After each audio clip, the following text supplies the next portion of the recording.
Radhe Radhe everyone. आज की video में मैं आपके साथ आम्ल की एकादशी की पूजा विधि शेयर करने वाली हूँ। आज की वीडियो में हम ये भी जानेंगे कि आम्ल की एकादशी किस दिन है, इसका व्रत का हमें पारण किस दिन करना है। देखिए, फाल्गुन मास के कृष्ण शुक्ल पक्ष की एकादशी को आम्ल की एकादशी के रूप में मनाया जाता है। कहा जाता है कि आम्ल की एकादशी पे आंवले के पेड़ का पूजन किया जाता है। अगर आपको आंवला का पेड़ मिल जाता है तो बहुत अच्छी बात है। आंवले की डंठल यानी कि आंवले की डंठल तोड़ के भी इसका पूजन कर सकते हैं। याद रखिएगा, आंवले की एकादशी के एक दिन पहले आपको आंवले का डंठल या फिर पेड़ नर्सरी से लाके यहाँ पे रख के आप पूजन कर सकते हैं।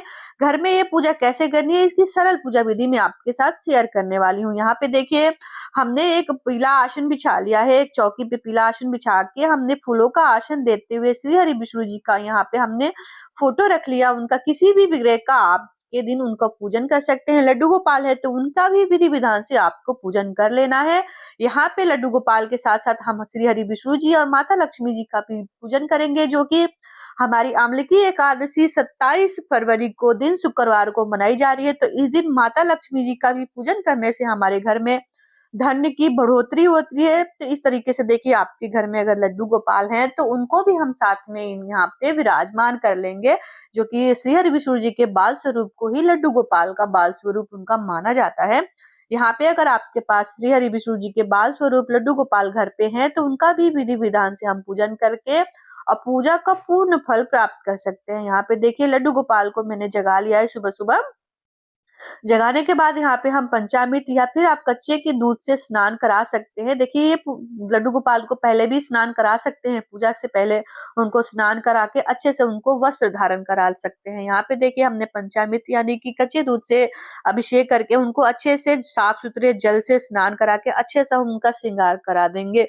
कहा जाता है कि अम्ल की एकादशी के दिन ही भगवान शिव देव, जैसे शिव शंकर जी देवी पार्वती जी को विवाह के बाद पहली बार काशी लेकर आए थे, और उसी खुशी में शिव भक्त आज के दिन ही गुलाल अर्पित करते हैं। इस दिन भगवान शिव जी और देवी पार्वती जी को गुलाल अबीर अर्पित किया जाता है और भक्त खुशी के साथ अबीर गुलाल उड़ाते हैं। इसलिए इसे रंग भरी एकादशी के नाम से भी जाना जाता है। इसे रंग भरी एकादशी भी हम कहते हैं। इसी दिन से मथुरा और वृंदावन में और काशी में होली की शुरुआत हो जाती है। यहाँ पे देखिए, हम लड्डू गोपाल को अच्छे से श्रृंगार करके उनको अच्छा सा एक स्वरूप दे देंगे। यहाँ पे मैंने पीले रंग के वस्त्र बिछाए हैं, जो पहनाए हैं उनको, जो कि एकादशी पे पीले रंग का विशेष महत्व है। या फिर जो भी आपकी रुचि, आप अपनी इच्छा के अनुसार अपने लड्डू गोपाल का इस प्रकार से हम श्रृंगार कर देंगे। और सर्वप्रथम गणेश जी का हम पूजन कर लेंगे। देखिए, यहाँ पे अलग से चौकी हमने इसलिए लगाई है ताकि आपको पूजा अच्छे से समझ में आए। अगर आपके मंदिर में जगह है तो आप मंदिर में भी इसी प्रकार से पूजन कर सकते हैं। अगर व्रत रखे हैं तो बहुत अच्छी बात है। बिना व्रत के भी ये पूजन करने से हमें पूजा का पूर्ण फल प्राप्त होता है। यहाँ पे हमने दीपक जला दिया है। आप चाहें तो देसी घी के दीपक जला सकते हैं या फिर तिल के दीपक जला सकते हैं, जो कि एकादशी पे तिल का विशेष महत्व होता है। यहाँ पे वस्त्र स्वरूप ही हम गणेश जी को कलावा अर्पित करेंगे, श्री हरि विष्णु जी को कलावा अर्पित करेंगे। अगर आपके पास जनेऊ है तो यहाँ पे आप जनेऊ भी अर्पित कर सकते हैं। न कलावा ही वस्त्र स्वरूप ही हम यहाँ पे अर्पित करेंगे। हम यहाँ पे सभी को इत्र समर्पित करेंगे। इत्र है तो समर्पित कर दीजिए। भोग में आप मीठे में मिश्री ले सकते हैं या कोई भी दूध से बनी मिठाई ले सकते हैं। देखिए, यहाँ पे हम गणेश जी को बिना तुलसी पत्र के भोग अर्पित कर रहे हैं। यहाँ पे आप कोई सा भी भोग अर्पित कर सकते हैं। देखिए, आम्ल की एकादशी पे आंवले का विशेष महत्व होता है। इस प्रकार से आप आंवले का पेड़ का पूजन कर सकते हैं, आंवले का भोग लगा सकते हैं। 2, 5 जितनी भी संख्या में आप आंवले का दान कर सकते हैं या फिर भोग लगा सकते हैं। बहुत ही अच्छा माना जाता है। श्री हरि विष्णु जी को इस दिन आंवले का भोग जरूर लगाए, उसको मीठों में बना के या जिस प्रकार से आपको अच्छा लगे। यहाँ पे लड्डू गोपाल को मैं दूध अर्पित कर रही हूँ, क्योंकि देखिए, मखाने की खीर बनाई जाती है। आप शाम को या सुबह में किसी दिन बना सकते हैं। अगर खीर नहीं बना पाते हैं तो यहाँ पे दूध का भोग जरूर लगा दीजिएगा लड्डू गोपाल को। जल अलग से हमने जल गिलास में भर के रख दिया है। लोटे में हम सूर्य देव को अर्घ देने के लिए जल भर देंगे। पुष्प समर्पित करेंगे। देखिए यहाँ पे गणेश जी को जो भी जितने प्रकार के आपको फूल मिल जाते हैं, जो कि एकादशी पे पीले रंग का फूल का विशेष महत्व होता है, तो अगर पीले रंग का फूल मिल जाता है तो बहुत अच्छी बात है, वरना जो भी आपके पास फूल है वो फूल हम सभी को समर्पित करेंगे। इस प्रकार से देखिए हमने गणेश जी को फूल समर्पित कर लिया है, श्री हरि विष्णु जी को, माता लक्ष्मी जी को यहाँ पे फूल समर्पित करेंगे, लड्डू गोपाल को फूल समर्पित करेंगे, दीपक को फूल समर्पित करेंगे। यहाँ पे देखिए हम चंदन का तिलक लगाएंगे गणेश जी को, चंदन का तिलक लगाइए, रोली का तिलक लगा सकते हैं। यहाँ पे हमने लड्डू गोपाल को तिलक लगा दिया है, श्री हरि विष्णु जी को तिलक लगाएंगे, माता लक्ष्मी जी को भी तिलक लगाएंगे, दीपक को तिलक लगा लेंगे। यहाँ पे देखिए तिलक आपको रोली, चंदन, कुमकुम जो भी मिल जाता है उनसे तिलक लगा सकते हैं। इस तरीके से देखिए हम सभी को तिल समर्पित करेंगे, क्योंकि एकादशी पे तिल का विशेष महत्व होता है। यहाँ पे हम तिल थोड़ा-सा दीपक में डाल देंगे, क्योंकि कहा जाता है कि जितना तिल चटकता है उतने हमारे पापों का नाश होता है। अनजाने अनचाहे पापों का नाश हो जाता है। उसके बाद सभी के भोगों में हम तुलसी दल पत्र समर्पित करेंगे। देखिए 26 फरवरी को आप दशमी के नियमों का पालन करेंगे। इस प्रकार से देखिए आज के दिन गुलाल का विशेष महत्व होता है। आज के दिन रंग भरी एकादशी इसी के लिए कहा जाता है। तो इस तरीके से देखिए थोड़ा-सा फूल में हमने गुलाल ले लिया है, गुलाल अबीर लेके हम श्री हरि विष्णु जी के चरणों में समर्पित करेंगे। थोड़ा-सा गुलाल हम यहाँ पे गणेश जी को समर्पित करेंगे।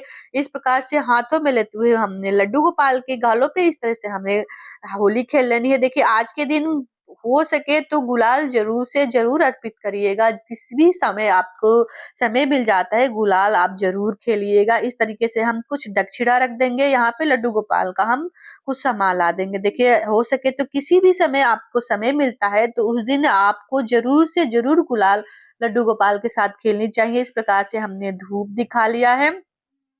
अगर आपके पास एकादशी की व्रत कथा बुक है तो जरूर से पढ़िए। यहाँ पे मैं देखिए एकादशी का महात्म्य आपको दिखाती हूँ।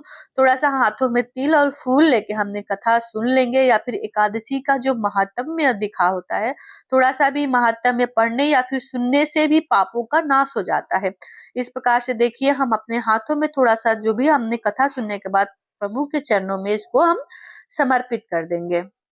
कथा की वीडियो आपको मेरे अगले वीडियो में मिल जाएगी और डिस्क्रिप्शन बॉक्स में भी दे दूंगी। तो इस प्रकार से देखिए जो भी आपने जो दीपक जलाया था उसी दीपक से हम यहाँ पे आरती कर लेंगे। आप चाहें तो यहाँ पे कपूर की आरती कर सकते हैं। कपूर की आरती करना बहुत ही अच्छा माना जाता है। इस प्रकार से हमने आरती जो भी मंत्र आते हैं, आरती आती है, उसको गुनगुना के इस प्रकार से आप आरती कर लीजिएगा।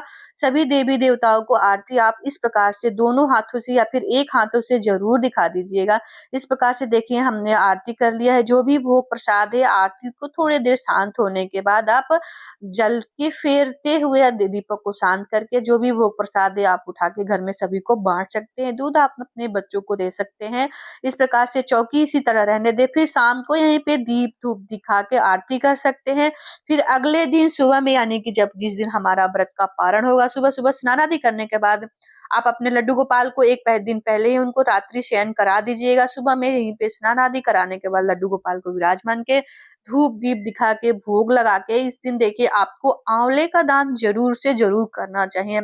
जो भी आप दान करना चाहें दक्षिणा के रूप में मंदिर में दान करें। देखिए उसके बाद यहाँ पे व्रत का पारण हम जान लेते हैं। देखिए 26 तारीख को आपको दशमी का नियमों का पालन करना है। 27 तारीख को आपको व्रत रखना है। 28 तारीख को सुबह में 6:54 से लेकर 9:06 के बीच में आपको व्रत का पारण कर लेना है। कहा जाता है कि व्रत का पारण आपको सही समय पे करने से ही आपको पूजा का व्रत का पूर्ण फल प्राप्त होता है। तो आशा करती हूँ कि आप अपने व्रत का नियमों का पालन करते हुए व्रत का पारण कर लेना है।